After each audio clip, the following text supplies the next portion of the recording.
안녕하세요. 3년간 연애를 했던 남자와 결혼을 앞두고 예비 시어머니 덕분에 홀랑 뒤집어버린 여자입니다. 제 나이 올해 29살이고 결혼할 뻔한 예비 신랑은 저보다 4살이 많은 33살입니다. 연애를 워낙에 길게 하기도 했고 예비 신랑이나 저나 결혼 정년기나 마찬가지였고 예비 시부모님들은 오히려 예비 신랑이 저를 만나느라 혼기를 다 놓치고 있다고 생각을 하셨다니 저도 예비 신랑의 적당한 프로포즈에 응하고 결혼 준비를 시작하고 있었습니다. 연애하는 내내 사실 예비 시부모님, 특히 시어머니가 되실 어머님께서 저를 별로 탐탁치 않게 생각하신다는 느낌을 받았던 적이 몇 번 있어요. 왜냐하면 연애 중에 한 번도 서로의 부모님께 보여준 적이 없었거든요. 3년이란 기간이 절대 짧다고만 볼 수 없는 긴 시간인데 저도 부담스러워서 선뜻 먼저 말을 꺼낸 적이 없었습니다.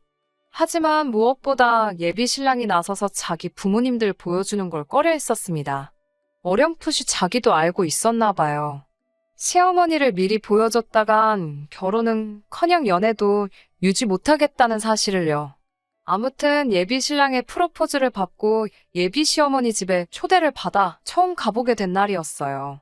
예비 시어머니께서 저를 보고 건넨 첫 마디는 이야기 많이 들었다. 잘 부탁한다는 등의 인사말도 아닌 우리 잘난 아들 마음을 누가 뺏었나 했더니 이 아가씨였구만 이었습니다. 그때는 그냥 웃어넘기고 말았는데 첫 인상이 그렇게 좋으신 분은 아니었어요. 식사하는 와중에도 저에 대한 궁금한 점은 그다지 물어보지 않으시고 위아래로 무슨 물건 훑어보듯이 계속 저를 쳐다보셨어요. 그렇게 식사가 끝날 때까지 불편한 눈치만 주실 뿐. 정말 말 한마디 없으시다가 식사가 끝나고 나서 식탁을 정리하시더니 냉장고에서 과일을 종류별로 꺼내오셔서는 칼하고 접시를 제 앞으로 쭉 밀어주시더라고요.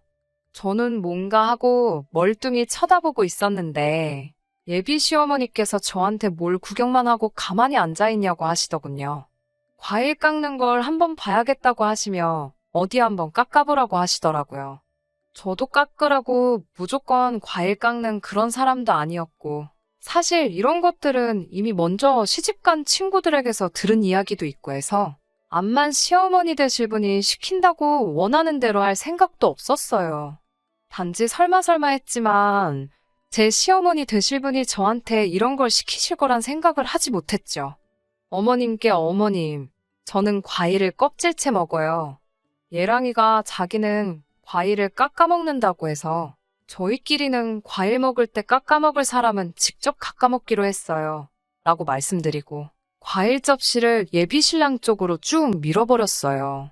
실제로 예비 신랑과는 연애하던 기간에 말했던 이야기이기도 했고 예비 신랑도 자기 어머니의 의도를 눈치챘는지 적당히 저에게 맞장구를 쳐주며 그렇게 하기로 했다고 넌지시 웃으며 상황을 넘기더라고요. 예비 시어머니께서는 그 길로 예비 신랑 앞으로 넘어간 과일 접시를 다시 뺏어오시더니 인상을 잔뜩 찌푸리시고는 아무 말도 없이 과일을 손수 깎아주시더라고요. 예비 시어머니가 깎아놓은 과일을 한두 개 집어먹을 때 도끼 눈으로 저를 노려보셨지만 저는 아무것도 모르는 척 과일을 먹었어요. 예비 시어머니께서 그런 식의 행동을 보인 건 예상이었지만 예비 신랑이 나쁜 사람은 절대 아니었어요. 좋은 사람이었기 때문에 프로포즈에 승낙을 한 것이고 연애도 길게 유지할 수 있었지요. 예비 신랑이 우리 집에 처음 인사드리러 온 날 정말 저희 부모님께도 싹싹하게 잘했어요. 제 여동생한테도 정말 넉살맞게 잘했고 집에 갈 때쯤이 되니까 제 동생은 이미 예비 신랑을 형부라고 부르면서 잘 따르더라고요. 저희 부모님도 예비 신랑을 굉장히 마음에 들어 하셨고 부모님까지 좋아해 주시니 저도 당연히 이 사람과 결혼하게 될 것이라고 생각했었지요. 그리고 얼마 전 처음 양가상견례 날이 되었습니다. 저희 부모님께서도 신경을 많이 쓰셨고 이왕 식사 자리 잡는 거 좋은 데서 하는 게 어떻겠냐는 말에 서울 중심가에 있는 유명 호텔 레스토랑에 힘들게 예약을 잡게 되었습니다. 예약이 끝난 후 예비 신랑에게 장소를 말해줬는데 몇 시간 있다가 저에게 전화가 오더라고요. 그러고선 하는 말이 장소를 조금 변경했으면 좋겠다고 하시더라고요. 예비 시어머니께서 원하시던 장소는 고깃집이었어요. 시부모님께서 잘 아는 곳이 있다고 본인이 예약을 잡아놓을 테니 거기서 하자고 하시더군요. 적어도 저희는 그 장소가 조금 독립된 공간이 따로 있는 사적인 대화를 나눌 수 있는 루명식의 고깃집일 거라 생각을 했어요. 그런데 도착한 장소는 그냥 예비시댁에서 가까운 곳에 위치한 가든형 고깃집이었습니다. 아무리 원하는 음식을 드시는 게 더 좋다고 한들 그래도 양가 부모님께서 처음 만나는 상견례 자리이니만큼 어느 정도는 조용한 곳이었으면 했는데 그래도 엄청 유명한 맛집이기는 한지 초저녁 시간대였는데도 가게에는 발 디딜 틈도 없이 손님이 가득했습니다. 아무래도 장소가 의외의 장소이다 보니 예비 시어머니께서는 호텔 같은 데서 알지도 모르는 요리 먹으면서 어색한 것보다 이렇게 확실하게 맛있는 음식 먹는 게 낫지 않겠냐며 말을 하시더라고요. 누가 봐도 본인께서 먹고 싶은 음식집으로 고른 거라는 느낌을 지울 수가 없었어요. 좋아하는 음식 드시는 것도 좋지만 자리에서 챙겨야 할 격식이나 경우 같은 건 전혀 고려하지 않고 고른 곳이었죠.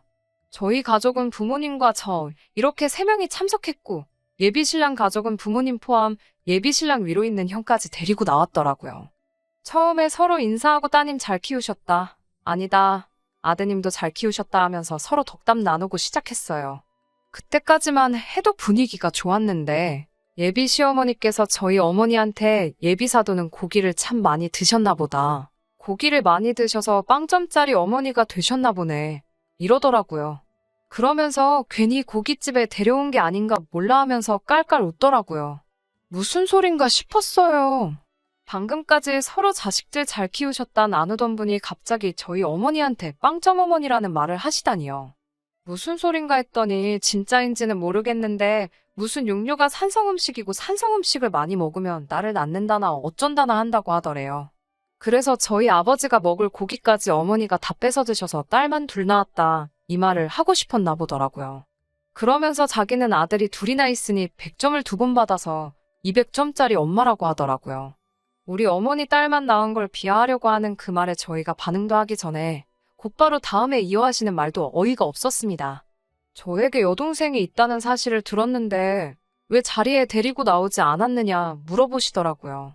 취직 준비하느라 시험을 앞두고 있어서 못 나왔다는 설명을 드리니 이왕 나온 김에 우리 첫째도 장가를 보내려나 했는데 라고 하시며 아쉬워하셨어요. 예비 신랑의 형, 아주버님 되실 분이 아직 결혼을 안 하셨는데 요즘 겹사돈 신경 쓰냐고 이참에 오늘 제 여동생과 아주버님 되실 분을 이어주고 상견례 2번 할 것을 한 번에 끝내려고 했는데 생각처럼 되는 일이 없다고 껄껄 웃으시더라고요. 그 말에 저는 물론 저희 부모님도 표정이 몹시 안 좋아지셨는데 그걸 눈치채셨는지 농담 삼아 한 말인데 왜 그렇게 심각하게 받아들이시냐고 너스레를 떨며 어물쩍 넘기려고 했어요. 그래도 최소한의 눈치는 있는 것 같더라고요. 그러고 나서는 아들 자랑에 여념이 없었습니다.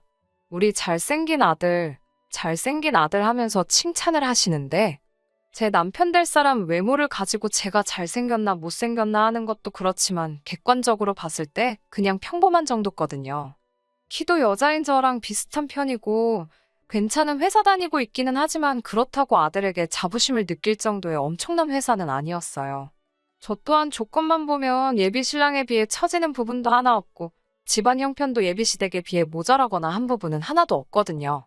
그런데도 멈추지 않고 저보고 시집 잘 오는 거라는 식으로 말하는 모습에 뭐 저렇게 호들갑이신가 하는 생각이 들었습니다. 그러고 있다가 얼마 안 있어서 주문한 고기가 나오기 시작했습니다. 정말 웅성거리는 소리도 소리지만 쉴 틈 없이 쏟아내시는 예비 신랑 자랑 때문에 무슨 대화가 오갔는지 잘 기억이 안 날 정도로 정신이 없었어요. 양가 어른들이 첫 만나는 자리에 중요한 이야기 오고 가기에는 어울리는 장소는 아니었지만 웅성거리는 실내와 손님 수가 이해가 될 정도로 지역에서 유명한 맛집인 사실은 분명했어요. 제 입맛에 맞는지 엄청 맛있더라고요. 뭐 이야기할 분위기도 아니고 이왕 이렇게 된 거 밥이나 맛있게 먹자는 생각으로 고기를 추가로 더 시켰어요. 추가된 고기가 나오고 직원분이 고기를 맛깔나게 다 구워주셨습니다. 다 익어서 먹어도 된다고 하는 말에 팔을 뻗어 고기 쪽으로 향하니 시어머니 드실 분이 자기 젓가락으로 제 젓가락을 탁 쳐내더라고요. 먹으려던 걸 제지당한 것보다도 아무리 시어머니 되실 분이라고 해도 본인이 밥 먹던 젓가락으로 제 젓가락을 쳐내는 건 조금 경우가 아닌 행동이잖아요. 그래서 뭐 하시는 거지? 하는 표정으로 예비 시어머니를 쳐다봤습니다.